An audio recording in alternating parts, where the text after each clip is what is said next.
What's happening, family? Welcome back to another edition of the Try Life On podcast. Well, I always find it very enlightening when I get to meet someone who's truly been on their version of a Try Life On journey, their version of an enlightenment journey where they go from not living their authentic self to being someone who is truly plugged into planet and earth as intended.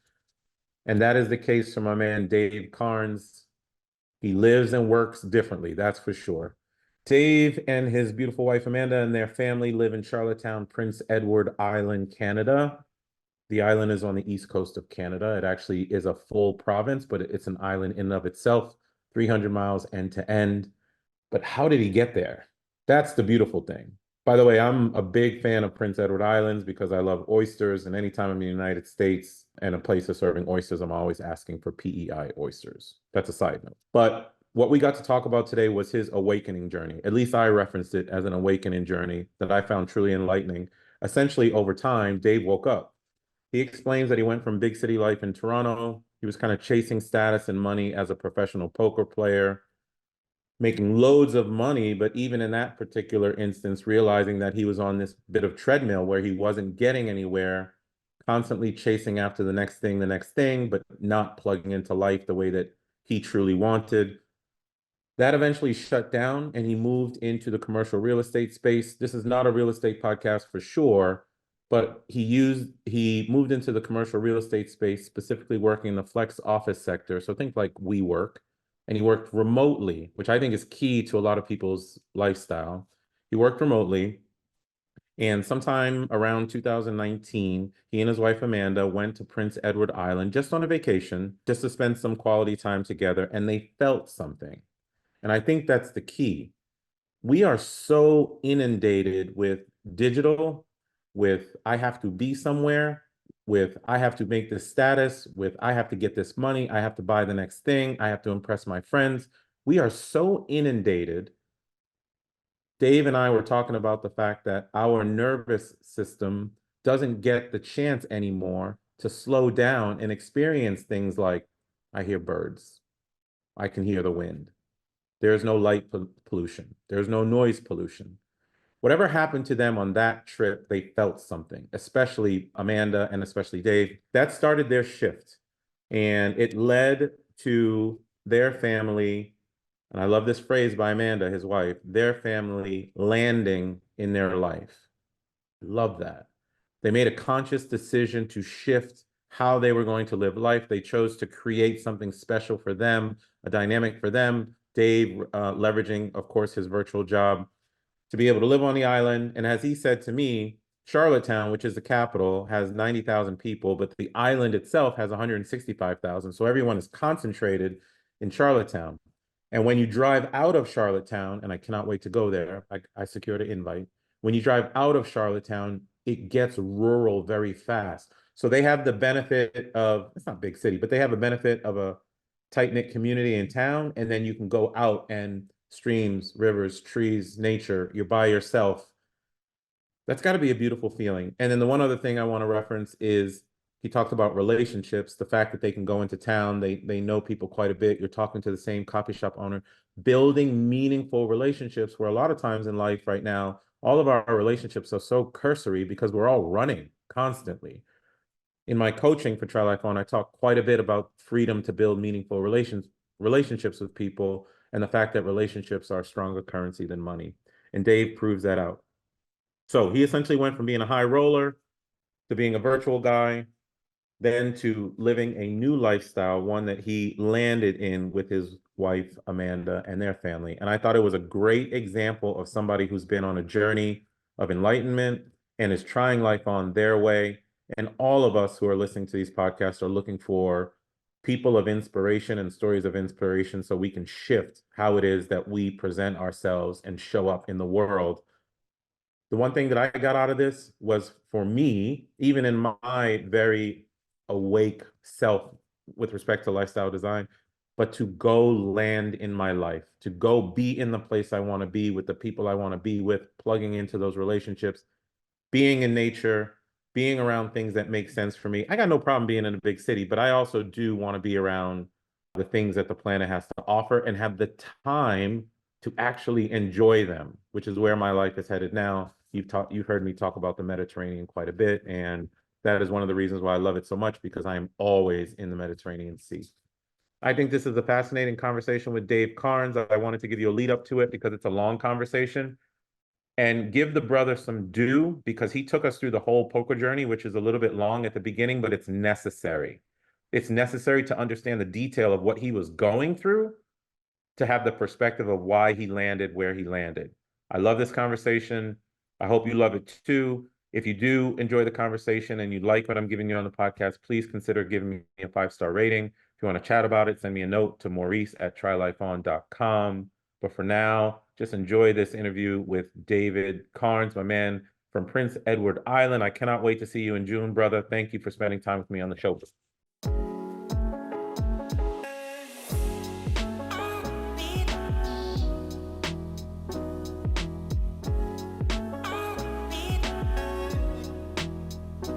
I'll try to take you back to the beginning. I was a competitive ski racer growing up, like downhill ski racer. Yeah. And it was I was kind of forced into it actually by my dad, who chose that lifestyle. He was actually a competitive water skier growing up, and he was one of the best in North America. For whatever reason, I think that he liked that like weekend sport thing that he did with his family. For him, it was like going up to the lakes north of Toronto, where we grew up. I'm from Toronto, Canada originally. Yeah. And I think it was a bit of a lifestyle sport thing that he wanted to replicate, but he chose snow skiing instead. Yeah. And the reason I bring that up is that there's a lot about that lifestyle I really didn't like. It was like a private club kind of mentality. Yeah. Yeah. And I wasn't really a fan of that. And by the way, I got a switch speaker here. Yeah, so I wasn't really a fan of that. But there ended up being a lot that I gained from the sport of downhill skiing that really shaped the future of my life. And I didn't know that at the time. One of the things I actually really loved about it was black and white. Like the time is the time. You know, like there's no ambiguity there. Like you either come first, second, third, or 50th. And, you know, that'd be like any, you know, whatever, sprinting, anything that's just kind of black and white. Without going into all the detail, I think that my life, like my childhood life, was just tumultuous. And there was something about that, like purity of the black and white nature of the sport that gave me this sense of safety that I think I was lacking elsewhere. But anyway, I did that until I was about 17, 18. And it's a super expensive sport. And you really have to be good at it to say that you want to keep continuing. One weird thing about it is when you get to 15 years old, it's open competition. So you compete against people like 30, which is crazy. Oh, really? Yeah. It's so crazy. Like to go down the hill against a 30-year-old man as a 15-year-old. It's just wild. But you did this right away? Like this was just like the family business, in other words? When you say right away, sorry, what do you mean? Like right out of like when I was young, you mean? Or yeah, right when you were young. He got you into the sport right away? It was probably around like, I don't know, I think we started taking it seriously around like 10. He like bought a small ski chalet or something, and like we wanted it to be like our weekend lifestyle, right? So I think it was around 10 that I got into it more seriously. We skied when I was young, but like taking it seriously as a sport was around 10, 11 years old.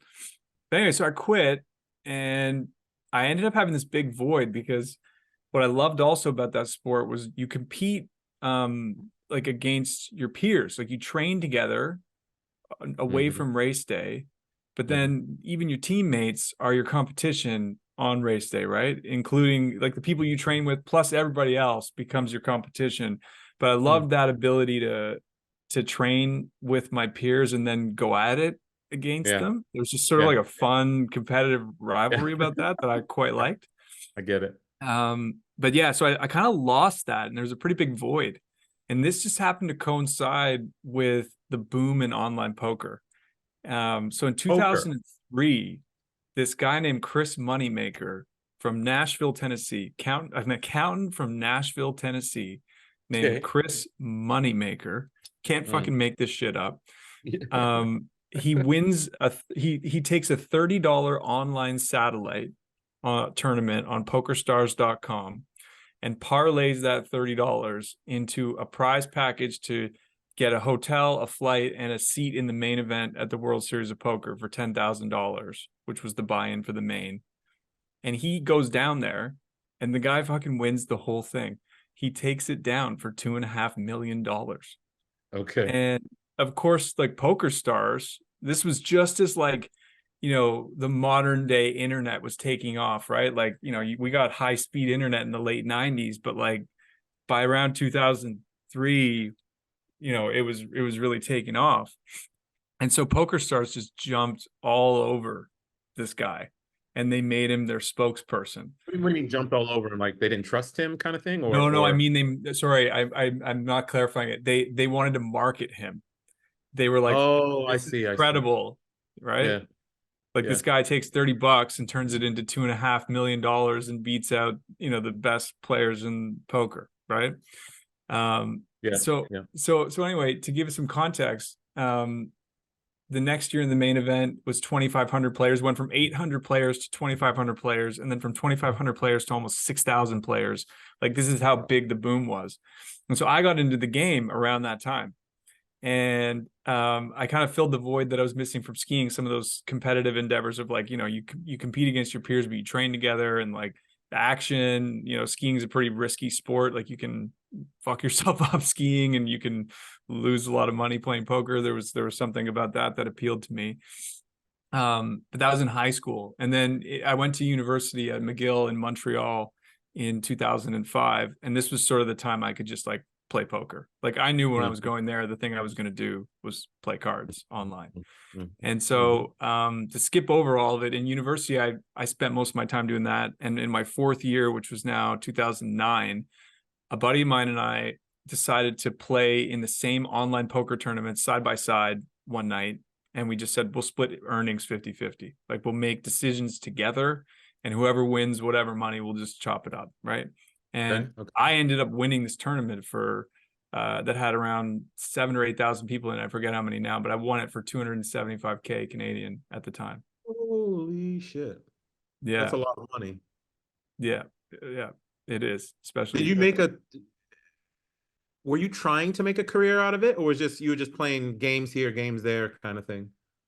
I mean, I think I want, like, in my mind's eye, I wanted to be a pro poker player. Whether I thought I'd ever get there was a different story, like altogether. But what was weird about that moment for me was that because it was won on my account, like I'm the one who won it, right? So I had the notoriety. I split the money with my friend. Like I sent him, I'll never forget it. I sent him like a bank transfer for whatever it was, right? Like a huge amount of money.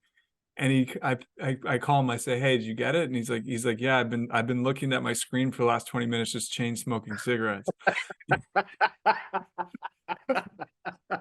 Well, I would too if I get that kind of windfall of money. Yeah. Yeah. It was pretty funny. So yeah, then I ended up Poker player, college. This was in college. Yeah, it's in college. In college. Okay, I got you. Yeah. So anyway, yeah, luckily for me, it was close to graduation time. So I didn't have to, like, a lot of my friends that played cards, they dropped out of school because they were like making money earlier. They had success earlier. I'm kind of lucky that I didn't, because I was able to graduate. But in 2009, I had this clarity in my life that I've actually yet to have since, which is that all I wanted to do was play poker. Like I just wanted to eat, breathe, sleep poker. That was it. I went down to Vegas to play the main event and a few other big tournaments, and I got a rude awakening. I realized how quickly you could go broke, like playing these live events, right? Like, because online the buy-ins are like, anywhere from like $20 to $200 was sort of like what I was playing. And you can also play a much higher amount of volume online. You can get 2 screens going on your, like you can play 16 games at once, and really like kind of like you can fast track the fluctuations in that the luck has, like where you can basically get to your actualized ROI sooner playing online. Whereas in person, it's like an inverse correlation. The data, you can probably see all the data. My assumption is those online platforms show you a relative amount of data, so you know exactly what you're doing. You do, yeah. You do actually. There are software tools that you can use to basically profile players and Yeah. yeah, build personas around them. But anyway, I want to give you this backstory because it just frames so much of like No, who I I am got it. Yeah, today. And I yeah, didn't know that at the time. Like you never do, right? Like you put the yeah. pieces You were just rolling together. with it at the time. Yeah. So Yeah. I go down to Vegas. I lose way more money than felt comfortable. I think I lost like 25 or 30K out of my 250K bankroll or whatever I had. And I was like, holy shit, like this is gonna go by. This is like water. This is gonna It's gonna go. Yeah. you know. So Yeah. I basically had the foresight at the time to go like, okay, I gotta pause on this because I could go nuts. I said, I'm gonna go traveling with a buddy of mine. And if I really want to play this game, I'll come up with a sustainable way to do it. Right. That was sort of what I told myself at the time. So I just dropped it for like 90 days. We went to like Southeast Asia, Australia, parts of Europe. And by the end, though, I was really getting the itch. And this was like back in the internet cafe days, which I miss. I miss the internet Yeah. cafes. Yeah. But you were Yeah. getting the itch to go back to live and prove yourself, or to go back to the online version of it? Well, both really. I wanted to what my it's funny. I thought at the time I wanted to go big. I didn't want a lifestyle business. I wanted to become like one of the most known poker players. I wanted to win a seven-figure score. I wanted Oh, all you like had the that vibe. notoriety, right? So I said to myself, if that's what I want to do, I need an investor. I can't do this with my 250K bankroll. I'll go broke. Like, you Is that know, what happens? Players get investors to back them? they do. Yeah, they do. Oh, I had no idea. It's a whole like a subculture economy, man, where like there are no rules other than the ones that are actually made up by the ecosystem, and people just like live within them, and you'll get blackballed if you do the wrong thing. Um, but Wow. anyway, I was able to get an investor through a friend that I like. One of my neighbors in college knew a guy who played poker semi seriously. They gave me his name. I sent him a message on Facebook from where was I? I was in the Whit Sundays in Australia in an internet cafe. And I was Hmm. just like sent this guy a message being like, hey, I'm thinking about taking poker seriously and I want to back her. Like, do you know anybody? And he connects me with this guy in Vancouver who I was like 21 at the time. This guy was 23. He'd made probably 8 million bucks playing poker online. Holy crow. And he was backing a bunch of players already. They called them horses. So he had a stable of He horses. had a stable of horses he would send out to make money. Yeah, yeah. Yeah, And yeah. he probably was he had to kind of spread the risk around and see who would be able to bring back some kind of return. It's got to be the same way, right? Like same thing investing in real estate or stocks or something. You're It's just riskier investing in though. It's people. definitely riskier. Like it's Yeah, not stable investing. It's more like what I don't know, VC investing. I don't know like what you'd yeah, equate it to. yeah, Something maybe in the yeah. middle between VC investing and the shit that you do. um, but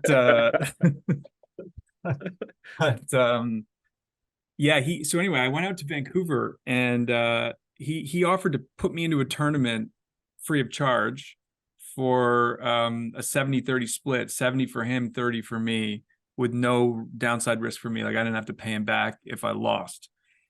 But I said to myself, I don't need his money. And I kind of want to show him that I'm serious, you know, because I'm asking him to be my backer, right? So I'll never forget this. Mhm. I walk up to the casino cage at the River Rock Hotel and Casino in Vancouver, and I noticed the guy's face because I'd seen him from Facebook. And I'm like, it's one of those moments where you're like kind of nervous, and I'm like, do I just go up and say hi to this guy? Yeah, I I get know it. I'm buying I in get it. myself, right? Like I don't need his money right Yeah. now. But I'm like, I got to go up to him. So I go up to him, and he's standing with people that I didn't know he was standing with his horses. He was standing with his horses. Right? I didn't know that at the time. Yeah. And I'm like, hey, I'm Dave. And he goes, oh, hey, Dave, am I buying you into the tournament? Like he was so like in his own like cloud world of money that like he forgot that I told him that I didn't want his money. And he's holding like 15K in hundreds, right? And he starts like counting out hundreds for me. And I'm like, oh no, I'm good. Like I'm gonna buy him myself. Like it's all good. Right. And so anyway, we end up playing on that day. There's like 800 people in the tournament. We both make it through day one, so there's like 450 people left. On day two, with 450 people left, 9 players at every table, we actually draw the same table. which is kind of You random. and Like, him.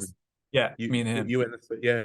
Uh-huh. Yeah, which it's not like, not a likely outcome that you'd be end up at the same table with 450 people, random seat drawing. So we play for like Sure. 6 hours, kind of battling it out, and we both make it through the second day.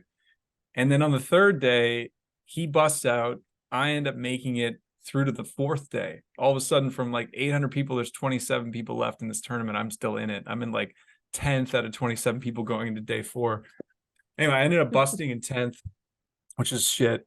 But I made like 25K or something. First was like 350. So it was really painful. You're saying that making 25K was shit? It was really shit.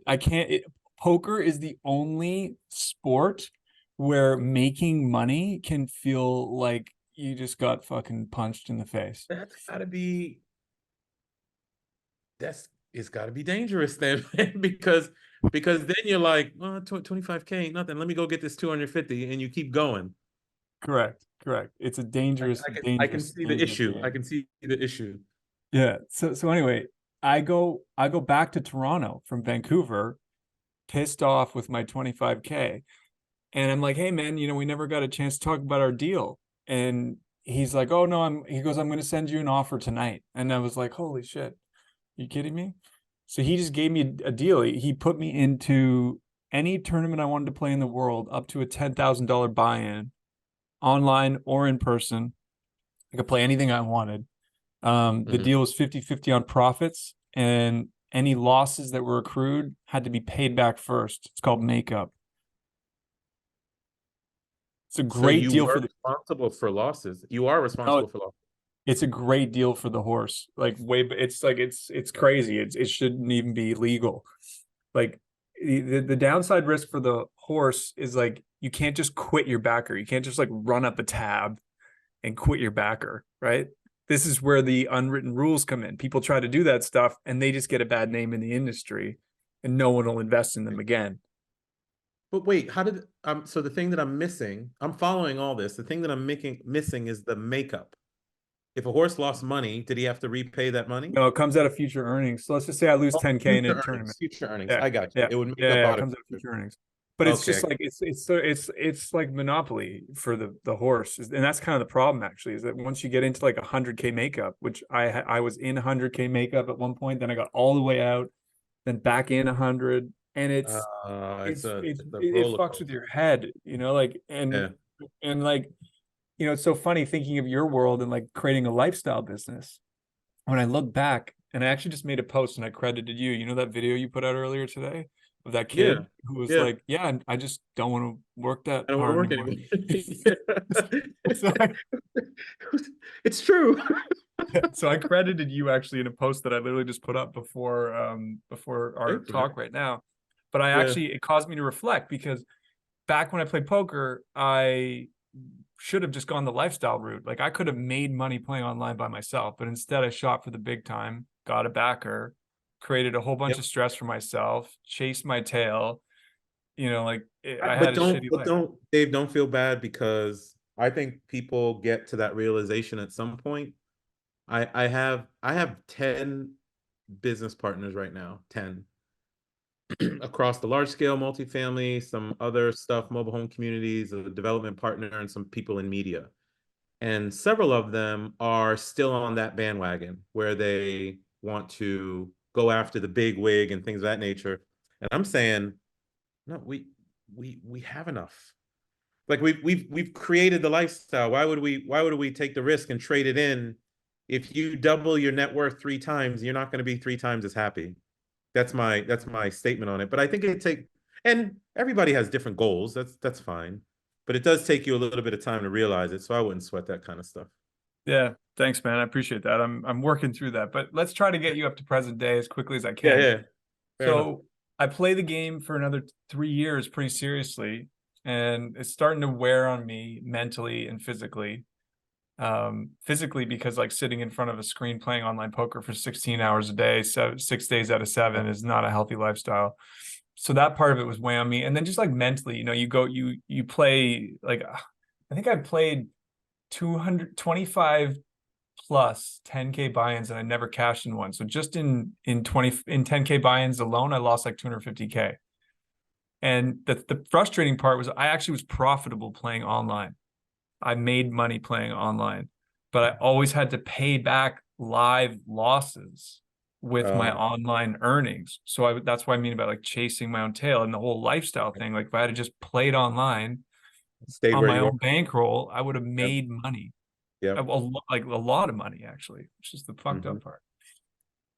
So it happens to I almost got a lucky break. It was like an inflection point, not too dissimilar to this COVID experience, where the DOJ in the US indicted the two largest online poker websites for tax evasion, money laundering, wire fraud, a whole bunch of charges, Hmm. and consequently made it illegal for anyone in the United States to play poker online.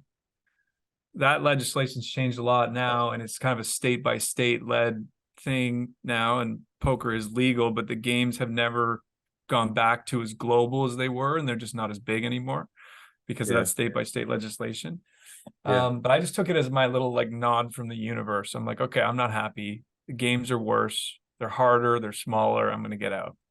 Hmm. And I had some friends and family that were in commercial real estate at the time, and they sort of said, look, like you kind of are lost. Like, try this out. You're good with people, you're good at analytical skills, and you're used to not making a salary. Like, that's what brokers are, that's the life of a broker. So I kind of just took a leap of faith on it, not really knowing what else to do. And I joined CBRE and became an office leasing agent. Hmm. And I've been doing that now for 11 years, just over 11 years. And Okay. it's been a really good career, made a lot of money along the way. But I think COVID was this moment that got me to realize that I'd closed the door and sort of like locked this digital native in, this guy who knew how to build relationships and collaborate with people online and make money online. The guy, that Okay. was what I was doing playing poker. I was playing live, but it was predominantly online, right? That I was playing. Yeah. Yeah. Yeah. So that just put me in this strange spot because I had been in the office, selling the office for like whatever, I guess it was 8.5 or 9 years at the time. And then I started to apply all this thinking that I had no reason to use, which was like, a remote first way of interacting and connecting with other people and blah, blah, blah. And I first started out just being like, okay, it's going to be the definition of insanity for me to try to get clients to lease office space in the middle of a health and safety crisis. Like brokers are Oh already yeah. Right. snaky in a lot of ways. Like I'm going to be Right. like, so I said, I'm not going to do that. I'm going to try to build a brand online. I'm going to try to publicly journal my thoughts. I'm going to see if I can just explore where I think this whole thing is going. And I did that for a while. And incrementally, as I did more of that, it moved further and further away from the commercial real estate market and the kind of mismatch of supply and demand. And it moved more into really more how we work is broken. Like the ways in which we work are more the issue than where we do it. But specifically to the real estate industry, the commercial leasing stuff you're doing, or are you talking in general? Just more in general, I kind of General. I like my what I realized is that I'd be better served to speak about how work needs to change than focus on talking about where it should happen, Okay. if that makes sense. Despite the Uh, fact that this is how I make money, I kind of felt that it was more relevant. And it's been good and bumpy building a brand in that way because I've certainly gone against the grain of the traditional real estate mantras. yeah. But I've So, managed to be able to exist inside of the largest real estate company in the world. but are you talking about building a brand for yourself with that mantra inside of the company that you're working for, or are you talking about outside of it? Well, I mean, I work for CBRE still as a broker. Oh, you're still at CBRE. Okay. Yeah, yeah, Yep. I am. I focus more now on the flexible office sector. Mm. I spend more time, like the brand name that everybody would know would be WeWork, but the sector is a lot more vast than that. And I kind of believe more in that sector because I think that people deserve more choice. There's a clear need for on-demand to become a bigger proportion of the office real estate sector, and companies just have to be more agile in this world that we're in for both the good and the bad about the geopolitical climate that we exist in now and where we're Yeah. moving to next. So I spend more time with that sector. But yeah, on the personal side, Toronto was one of the most locked down cities in the world for COVID. Okay. And it just like put so much strain on my family and I. My daughter also has a pretty rare health condition, which caused us to have to keep her out of school a lot for some doctor's appointments that she needed follow up. Like she's actually stable and everything's fine. It's just that we couldn't risk not being able to send her for scheduled appointments. So she had to, and the long and the short of that is it just got us to really reevaluate like where do we want to be, what kind of life do we want to have. And so we kind of, at one point, I was thinking of a role in San Francisco at my company currently. It didn't pan out. And then my wife looked at me and she's like, look, like PEI is our favorite place. Like, why wouldn't we put Oh, our you really life are thinking first? about it. I got you. Yeah. Yeah. Yeah. And so we Well, moved out here. she had that reflect. Why PEI? Why Prince Edward Islands of all places? Well, my wife and I both have East Coast lineage in our blood. When I Okay. say, and most people, when they think of East Coast, they think of New York or Toronto. But Right.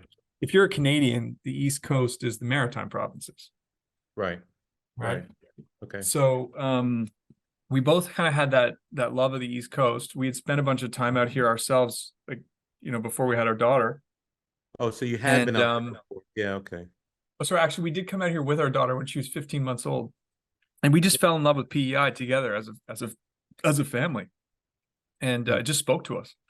There's no real reason other than that. At first, though, we were trying to like acquire land or a home to try to be here as many months out of the year as we could while still living in Toronto, living that like keep up with the Joneses life Yeah. that we were down that path of doing.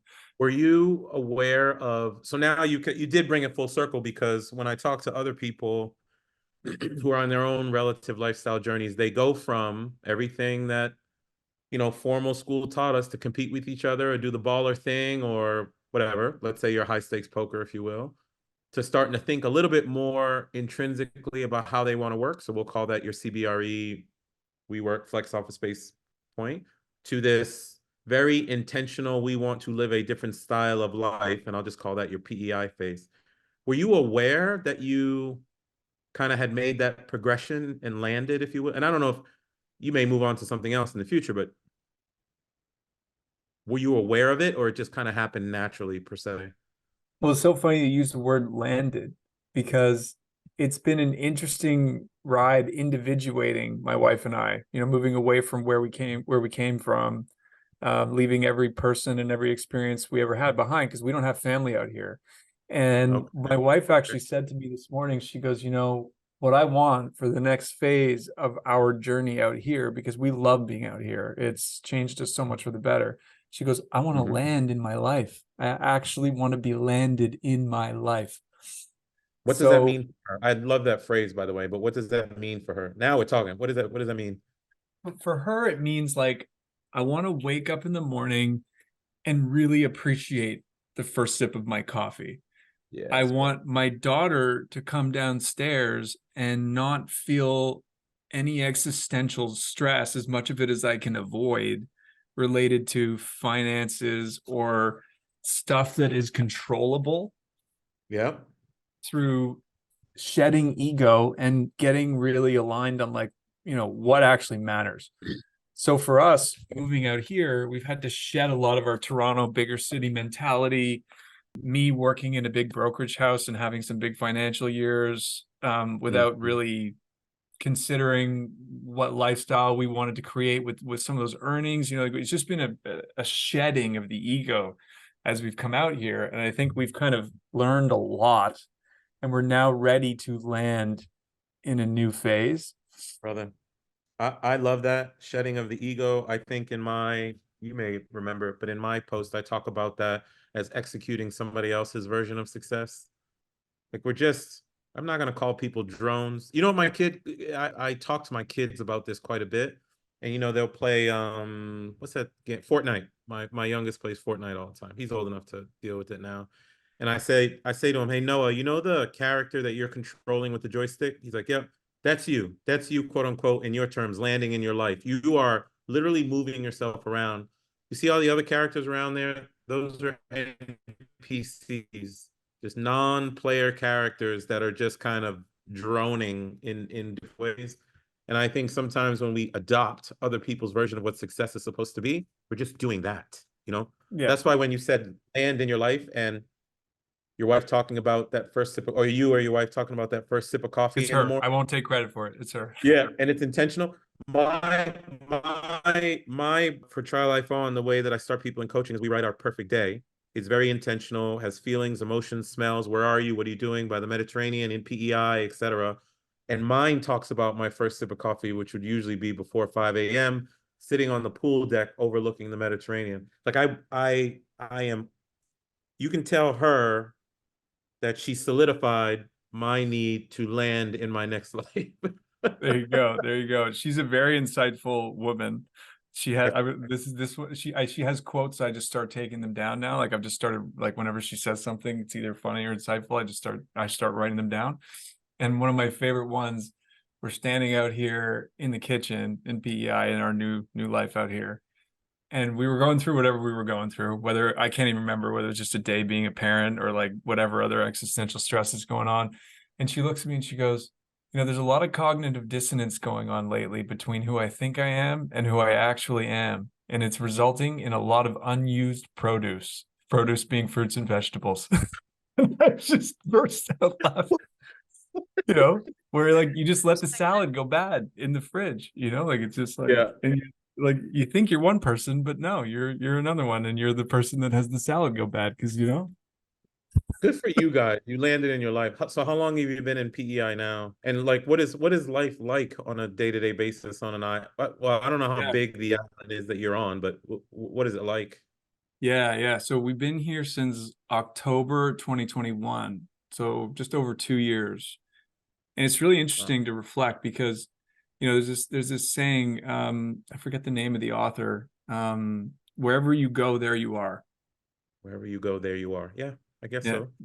In essence, you can't expect that by changing some sort of big thing about your life, whether that be physical, like you move somewhere else, that you'll just be a different person or feel a different way. No, it takes time. Everything takes Yeah. time. Yeah. But at the same time, actually, I think that by individuating and making a big decision like this, whatever that looks like for a person, Mhm. you force yourself to evaluate who you are, where you are a little bit differently. You know what I mean? So, Yep. but just like when we first came here, we just like breathed this massive sigh of relief because our nervous systems needed to just reset. Like we had gone through a, Relax. yeah, like terrible COVID experience. Yep. And Yep. then on top of that, there was so much about like the lifestyle that we were living in Toronto, like which was different, you know, less about the location and more about culture of how we were living Mm-hmm. that just Mm-hmm. didn't work. And so it felt so great to just like settle in. But as has gone on, you know, like wherever you go, there you are, you start to have to face, I've been facing more of my demons. I've been facing more of the issues in my life that are holding me back. And Yeah. that process has been definitely up and down, but very, very rewarding and very much worth it. And I don't think I would have been able to do it where I Yeah. was before. I talk to people quite a bit about the fact that life is something that we can practice. This notion, your PEI is my Mediterranean, right? Like I want Yeah. to be in this beautiful place. I want to feel something. Oh, okay, I'm here. Everything must be good. No, it doesn't quite work like well, there is euphoria for the first month or whatever you want to call it. It feels different, but eventually you're going to settle in and you have to practice how to be there. You have to practice how to be this new person or your kids in virtual school, or I would be just fine in PEI, but practice how to enjoy getting up at 5 a.m. and taking that coffee and going down to the very cold shoreline or something like that. I think that a lot of time, whether it's lifestyle design or just people's dreams, it doesn't matter. We think that life is the thing that we pick and we get there and we've made it. I don't think we make it. I think we do exactly what you're saying. We have to. I've never heard it the way you said it, so you just taught me something, and I'm grateful. But we evolve. We continue to evolve, and then sometimes you kind of forget the last person that you were in DC or Toronto or something. You're like, maybe I don't forget them, but that's not me anymore. It's just that this place has changed. Now I have new challenges that I have to address. So the way you're articulating it, I totally resonate with it. I totally get it. And I think it's good for people to hear you got to your dream location, but it takes work. Oh yeah. Oh man. It's so much more work than staying where you are. But I want to tell you what it's actually like to live here, because that's Please, actually please. been really powerful. But before I do that, I just wanted to say one other thing, which is that you like this kind of you said we evolve. I think when we evolve, we shed and we return. So progress can often be a process of returning to someone or something that we already knew. Yeah. And for me, I feel a lot more connected to like me as a kid, like just sort of like my more true self. And Oh, I see that's what you been mean. this returning part, right? But it's not just of like evolution is it can be shed, grow, and return. I don't know. I'm working through my own sort of philosophy on it, but it's kind of how it feels to me. I But like yeah, that. as far as being on an island, it's really amazing actually. Mm, There's this collective sort of like sense of being held that you feel when you live on an island, hmm. um, that is hard to replicate.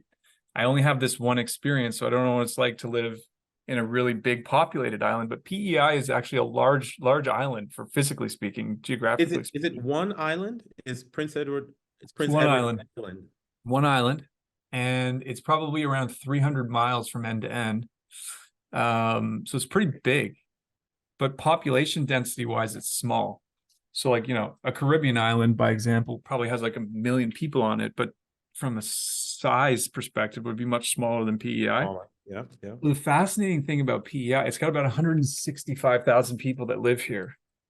Um, and about 90,000 of them live in the only, it's called city with air quotes, Yeah. Charlottetown. They live, and so when you get outside of Charlottetown, you're going rural fast. And Mm. so what's fascinating, we actually bought a cottage that we've turned into an investment property. Hmm. We're actually just about Yes, to that's launch. beautiful. Yeah, it's an amazing place, Maurice. Like if you're coming to PEI, I am you've got to coming. come to this place. Yeah, yeah. There's a story behind that too. And I don't want to take too much, I don't know how much time we have or whatever, but there's so much story there too. But the thing that's crazy to me about PEI is you can leave the city and within 1 hour, it's the equivalent of being like 6 or 8 hours north of a major city like Toronto, It goes that fast. in terms of how a remote it becomes that quickly. And that's what's incredible about it, is being able to kind of come back to this like place that's got all the stuff you need, but within Mhm. an hour, you're like nowhere on earth. Like Is it's fascinating. is PEI like a little known secret kind of It thing? is. It It is a is. little known secret. It is. It's yeah. I have a background question for you. Isn't my son's mom's side of the family is actually Canadian. So my son has a Canadian passport, but they're from Saskatchewan, so that's a whole different ball game. Yeah. But isn't PEI itself a province? It is. So it's It is. okay, there's a PEI province and then there's the island itself. They're the same thing. They're one and the same. Oh, it's just that one island that is the province. Yeah, yeah, yeah. That So was a small, series of small. islands. Yeah. Now, and then the more fun fact for you, it's actually the place where the first talks of Canadian Confederation occurred prior to 1867 Confederation of Canada. And There. they were actually thinking of making PEI, Charlottetown, the capital, but they elected to not make the capital on an island. And it only in the early 90s did it get connected to mainland Canada through a bridge. And it's the Hmm. longest bridge in the world above a frozen waterway. Wow. Yeah. And so Um, anyway, the other thing that's fascinating to me about moving out here, and this actually yeah, ties into the whole like remote work or like flexible way of working, let's call it like nonlinear days rather than where yeah. specifically you sit. Because I actually work from co-working spaces a lot of the time. So it's not that I don't actually use office space. It's more about nonlinear days. It's allowed me to linger in the community more. And by lingering in the community, I've made all these friends that I Yeah. never made in my past life, right? Like my best friend is a guy who runs a independent pet shop. I didn't have those kind of friendships Yep. when And I was in Toronto.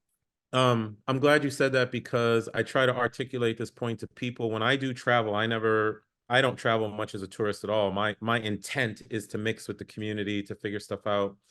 I like to go slower places for that very reason.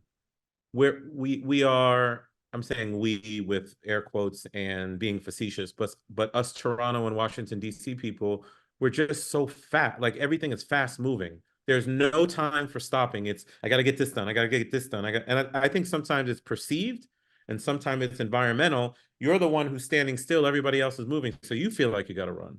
But Yeah. those deep relationships, like when I go back to the Mid East next week, I'm going straight to the bars and to the very small coffee shops where I've known people for 4 or 5 years now, because those are the deep relationships. And it just makes your life better. It's not Yeah. Starbucks where you don't know somebody. Yeah, you're right. It's so funny you say that about like you moving fast and them moving slow. I Yeah, have to call people up and be like, "Hey, can I pay you that bill I owe you?" Like they're like, it's,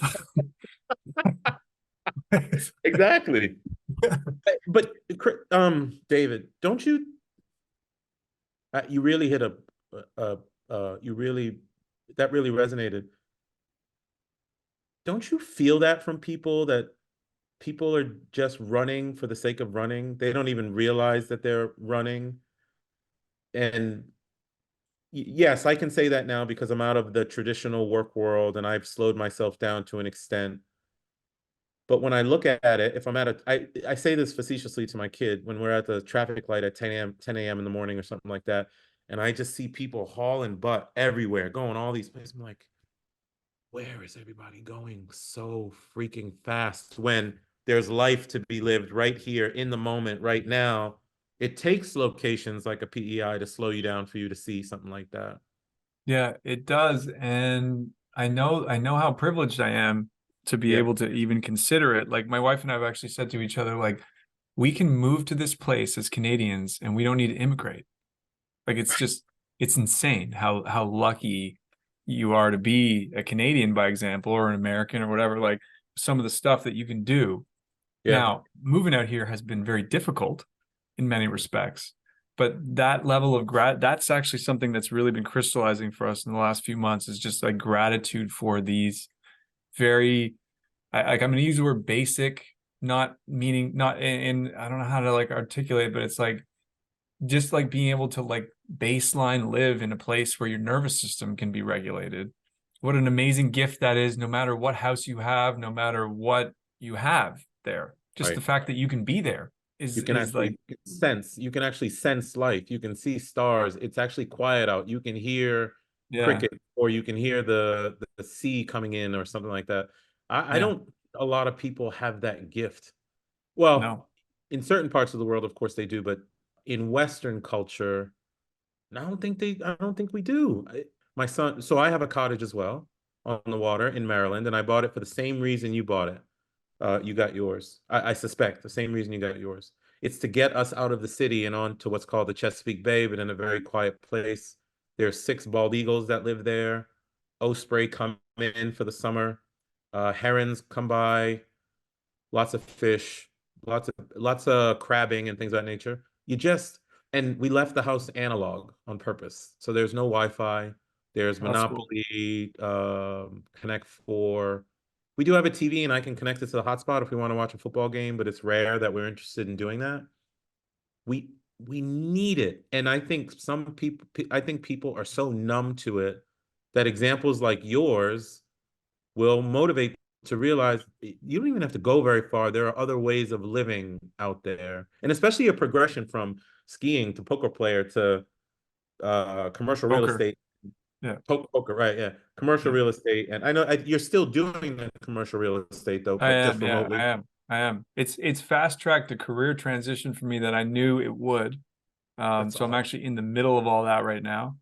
And I think the next one for me will still be, working with a team. I don't believe the next phase will be solo Dave. And I don't know, maybe I don't even want that at all. I'm not really sure. But um, I think to get that the priority for me right now is to find a business within the future work kind of like narrative that I believe in, that's obviously remote first, Mm. because I need to work that way. And and I think just sort of like truly work on a team, because brokerage is so competitive. It's like kill or be killed. Like you could get stabbed in the back by the guy or girl who sits right beside you. You're like, holy shit. Exactly. So, Exactly. so, so I'm just like looking forward to just like moving into another phase at some point in the near term that embodies that. Um, but yeah, it to go back to kind of like try to get full circle on your comments around, a lot of people are moving quickly. It's really, really difficult. I have a lot of empathy and time for how challenging it actually is for a person to be Hmm. able to choose differently in that regard. Yeah, Like it's just really hard. You have to decide you're gonna, in my instance, it was like say goodbye to family, say that's right. goodbye to the city I grew up in for 34 and a half years, say goodbye to everything I knew That's right. and start it over again.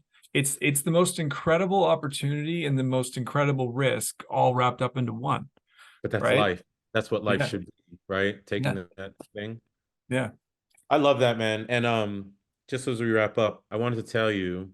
So I was looking at my notes just as you were talking, and you were saying where you got what you guys wanted to do, where you wanted to be, and I can tell you now I'm going to adopt that phrase, landing in my life.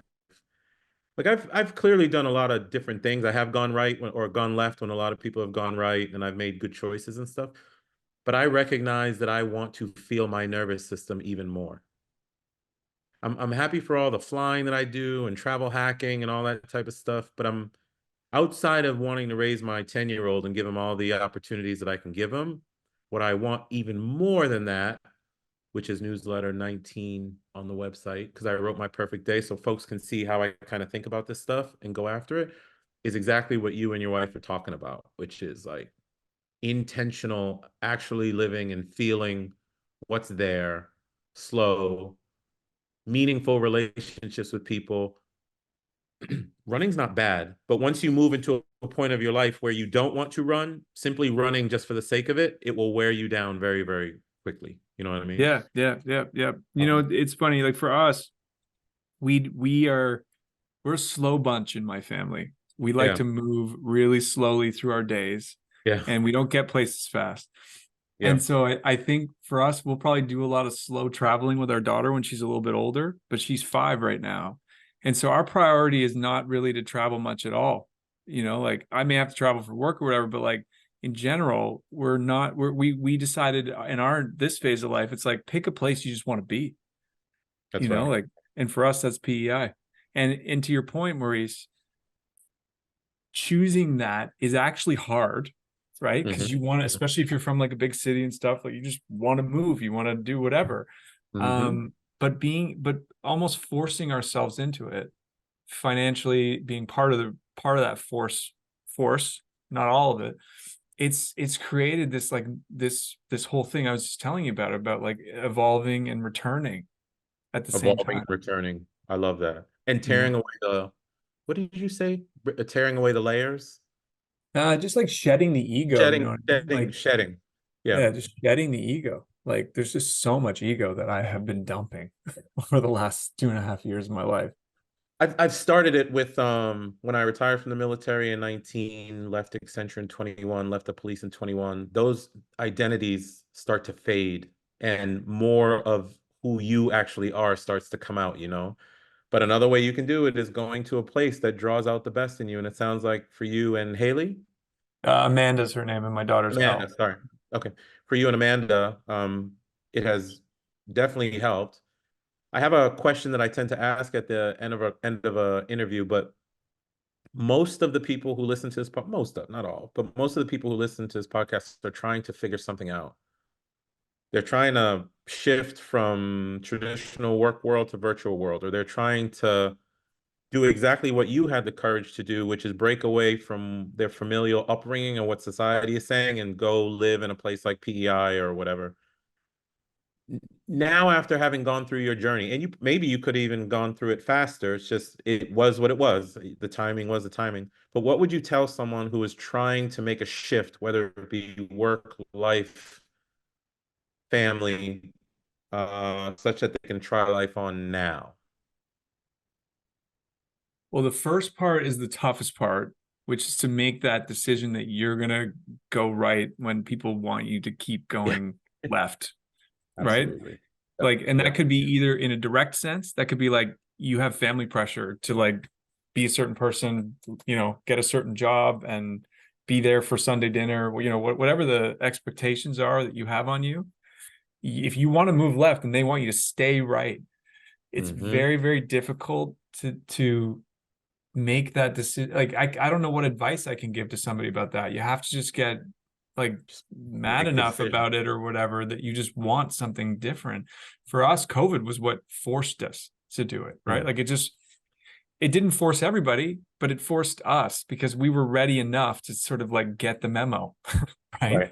Right. But that You I were can't say receptive too to much it. about that other than like you have to find your own version of that. Like for us, it was COVID that just forced it, right? But for someone else, it might be something different, especially now. But the big thing my wife and I have been talking about actually since moving out here is like we wouldn't have probably bought a house out of the gate. We would have probably decided to try to soft land it a little bit. Okay. But the crazy thing about that is, life, like, I don't know, I'm working harder on believing that something or is someone is holding me. You know what I mean? I'm working harder to believe that. My wife said to me this morning, she's like, you look at the universe as if it's like supposed to be doing magic for you. Like that's not like really how it works. Like you're either like, working with it or working against it, but it's not some magic wand thing that's gonna like, get you your perfect outcome. But I'm trying to be more in sync with the old universe. And I think that as I reflect, because you can always reflect, it's easy to do that. I don't really want it any other way. Like we've made some big blunders moving to a new place. And we don't have, maybe we could do another conversation. I could get into that, but like, I think that the biggest thing is just like finding your way to be able to take the leap, whatever that is for you. But my one tangible piece of advice is just like the softer landing is probably overall going to be a better decision than trying to like go head first in. As long as you get there one way or the other is what I say for it. Yeah. And then the final question is, when can I come up to PEI? Dude, I would love to have you any day you want to come. Seriously. I listen, man, I'm one of those people who shows up a lot. Ironically, not ironically, I don't know. My tie to PEI has been because I was a street cop in DC. Through Accenture, I did some consulting work at RCMP. Some of the leadership for RCMP were based out of PEI. I learned about it and I was like, that's pretty cool. And then every time I'm down here in the DC area or somewhere in the US, if they're serving oysters, the only one I'll eat is the ones that oysters, PEI because they're phenomenal. They're yeah. phenomenal. So maybe I can just come up there and we can share some oysters. Well, together. I had a CEO of this company who's a client of mine who came up in April, and we toured him, like I toured him all around the island in a 24-hour jaunt. We started in the morning and walked some beaches, and then we had lunch at a really cool spot, and then we went and had dinner, and he left the next day. So if you want to do something like that, we can. And here's my little girl. Come, we'll get her on screen. Let's check her out. Sweetie. Yeah. Say hi. Just tell mommy because I didn't ask you. Hi. This is L. This is L. Hi, how are you? Good. That's Maurice. That's Maurice. How you doing? You can say. It's all good. You can say. You're safe here. No? Okay, you don't have to. I'll leave my head like you and try and be cute, but I'm not cute anymore. Well, I will see you up there when I get there. Yeah, you're welcome anytime, man. Seriously. And it would be amazing to meet you. So well, yeah. I appreciate you. I appreciate your story. Sorry it took us so long to get together, but once I figured out your story, I was like, yeah, man, we have to talk. And now actually one last thing. I'm glad we talked because just like anything related to social media, all you see is the outcome, right? I didn't know your full progression and how challenging that must have been to downshift, to shed ego, as you say, to go from this to that, to move away from family, yet stay connected to family. That's a whole different set of challenges and whirlwinds, and I respect you for that, man. So, but thank you for talking to me today, brother, and I can't wait to see you up. Thank you as well. And I definitely want to keep staying in touch with you. There's a lot actually that I wanted to be able to ask you about how you've done what you've done. We'll flip it. We'll flip it and we'll do another one, or I'll just come up there and have some coffee and oysters with you. For real. Well, I mean, man, if you want to come up and we could record something live from here, done. That would be You have my word. You have my word. Done. Okay, Well, let's actually, do it. we'll get offline and we'll schedule it probably in like March or Okay. April. I have Starlink internet up at the cottage, so we could do it from the cottage. We'll figure it out. All right, brother. Thanks. Okay, later. Bye-bye. Hey guys, this is Maurice, host of the Try Life On podcast, and thank you for listening to another episode. I hope you are finding it useful in helping you design your own lifestyle that you don't need a vacation from. If that's the case, please consider dropping a review for me, whether in Apple, iTunes, or in Spotify.